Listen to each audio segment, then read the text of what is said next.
All right, to make your LED scoreboard project, there's a couple of things that you'll need. The first is a Raspberry Pi.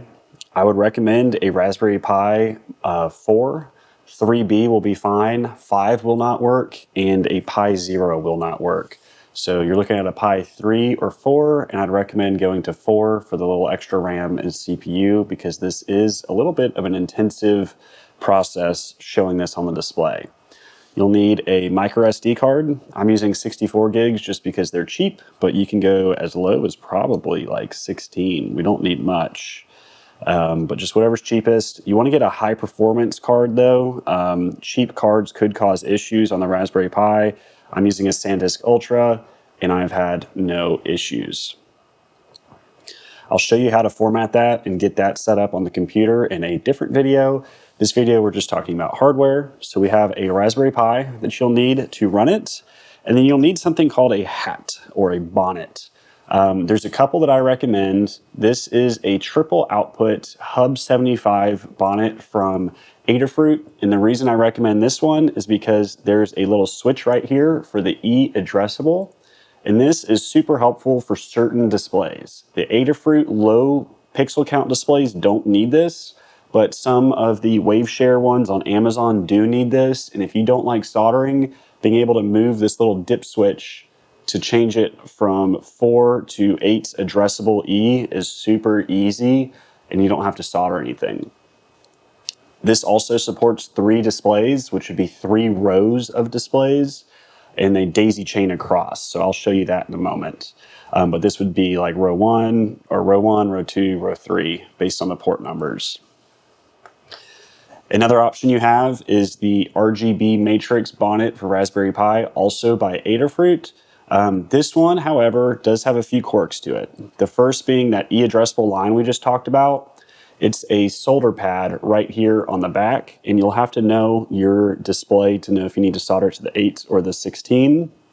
And for the WaveShare display that I use, I needed to solder it to the 8, and I can show you what that looks like. And this is what it would look like on your hat, where you solder the bottom pad there. I had initially troubleshooted by doing 16, and then I had to remove that and do 8, and it works for my WaveShare. If you also use this hat, you can get a large display performance boost by bridging your 4 and 18 pins on the top here. And you don't have to do that with this triple display. So I would recommend the triple output Adafruit hat if you don't want to solder. It doesn't matter if you don't have 3 displays, you can just use it on one. But this one is, I believe, the same price, and it's just a little easier if you don't want to solder. To attach your hat to the Raspberry Pi, you would take these pins here and line them up to these pins here, and you're just going to kind of press them together. Just like this, and then a gentle smushing so that the pins all make contact. You might realize that you're hitting on something underneath there, and you can just kind of back it off a little to make sure it's even. But just as long as it's making contact in there, you'll be fine. And to show you what that looks like on this other hat, I have a Raspberry Pi 3B here, and this is what I use for my Adafruit display. And you just kind of line up the holes and then smush it together carefully. And so this one has the jumper PWM mod on the top. It's got the E-addressable pad soldered on the bottom. And then this is what it looks like on the back of my displays. So I have power from the Adafruit hat coming through the hat to the Pi, and I just screwed them on to the terminals, clicked them in, and your displays will probably come with one of these Hub 75 cables. You just want to pay attention to the arrows here that you're feeding the data in a linear fashion. So this arrow is pointing this way, it's sending the data this way. So when we plug in our hats, we want to start on the far end and then attach it to our other display here, going that direction. And that is because this is only a 1-port hat, so it's going to do 1 string. I could add 3 or 4 more of these and it'd go in 1 string. This hat has 3, and so that would be having multiple strings together. So here I have 4 displays. They're different. We can ignore that for now. But if I had my triple hat Pi here, I would do row 1 to port 1 and row 2 to port 2. And you would really ideally want these to match. These displays don't match, so I've never run it in this configuration, but that's how you get multiple rows out of your Pi, and then multiple columns is just stacking them with these connector cables. Now, you'll notice that this hat here, this triple hat, does not have a power out to power the display. So some of the displays will come with a barrel plug attachment here that you can just set it up into this thing.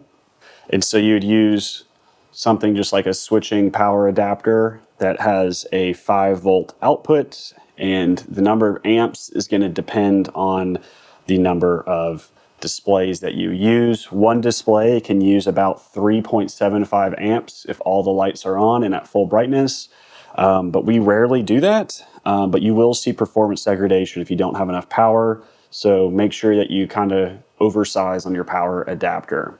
I'll have a link to everything you need to buy on the description of this. That will include the hats, the Pis, and the micro SD cards. I will have Amazon affiliate codes for those. So if you would like to support my channel, please use those codes. I earn a small commission. I'm going to be recommending these WaveShare panels. These are 48 by 96, I believe, and that is a lot more pixels than this Adafruit display. So to assemble this, you first need all your parts. You need your micro SD card, your Raspberry Pi. You're going to need your bonnet or hat, your displays, your power, and then your display connectors. These should all come together. You should get these with each display you purchase. So the first thing we're going to do is image your micro SD card. I'll have a separate video on that. You're going to insert your micro SD card into the Raspberry Pi. You're going to take your bonnet and assemble it to the top, line up the pins, and then just kind of smush it in. And make sure your E-addressable line is where you want it to be. For these, I need it on 8. If it looks funky, it's got stripes in it, you're just click that down to 4 and it should look better. For connecting the Pi to the display, we're going to take our first ribbon cable, and it's keyed. There's a little bump out right there, and there's a little hole right there, so it can only go in one way. I'm going to put this into port 1, and then attach this over here to the display. And flip it around so it's not in the way. Next, if you're using multiple displays, you're going to pay attention to these arrows on your silk screen on the back. And so this one is rotated the wrong way. You want the arrows to line up going one way and all one way. And you can see that here and here. So the data from this pin is going out this way. So we're going to grab our ribbon cable, attach it from one to the other. Next, we have our power adapter that came with the display. It came with 2 already pigtailed, and then we have a little barrel connector here to attach it to power. If you're using more than 2 displays, you're going to have to rig up a way to power them with either multiple barrel connectors or splice them into a DC power block. But these have little clips on them, so we're going to just clip it in right there and right there. And these are magnetic, so I'm just going to stick them on a metal piece to hold them together. I'm not going to print a stand. And then the last thing you'll do is grab your power cable, power your display, and then a separate USB-C power to power your Pi. If the power is going to be a problem for you, you may want to look into a different hat that outputs power to the displays. But you still need to remember that you need to supply enough power for the displays and the Pi itself. I believe the Pi needs 2 amps, each display needs about 4. We rarely run these at full brightness and full every pixel used, so you can kind of get away with less than that, but it depends on what you're going to be using on the display. So you'd plug in your displays, and then you're going to plug in your Pi. You'll see some lights come on in the corner as soon as you apply power to the Pi. It should auto boot. When we install this for the first time, I'll show you later, it's going to show the IP address first. I already have this one formatted and installed, so it's going to start by showing some actual plugins and some actual data, and then we can go to the web interface on the computer to control it. So you see it's initializing, and then this one right now, I'm testing the news ticker, so we're just getting RSS feeds on here. But after that, it's done. You don't have to touch it on the Pi anymore. Everything else will be from the web interface. Check out the next video in this series to see how to configure it and install the microSD card.